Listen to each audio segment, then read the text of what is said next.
बिस्मिल्लाहिर्रहमानिर्रहीम अस्सलाम वालेकुम। क्या आप जानते हैं कि किसी भी हॉट बॉडी से कोल्ड बॉडी की तरफ हीट कितने मेथड से ट्रांसफ़र होती है?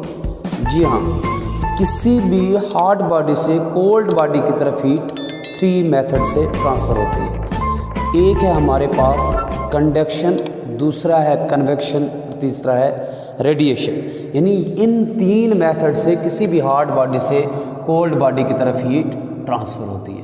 पहला मेथड हमारे पास है कंडक्शन, ये सिर्फ सॉलिड के अंदर होता है, कंडक्शन सिर्फ सॉलिड में होता है। उसके बाद है कन्वेक्शन, कन्वेक्शन लिक्विड और गैस दोनों में होता है। तीसरा मेथड हमारे पास है रेडिएशन, और ये रेडिएशन जो है ये सिर्फ गैसेस में होता है। तो ये 3 मेथड्स हैं जिनसे हम किसी भी हॉट बॉडी से कोल्ड बॉडी की तरफ हीट ट्रांसफ़र करते हैं।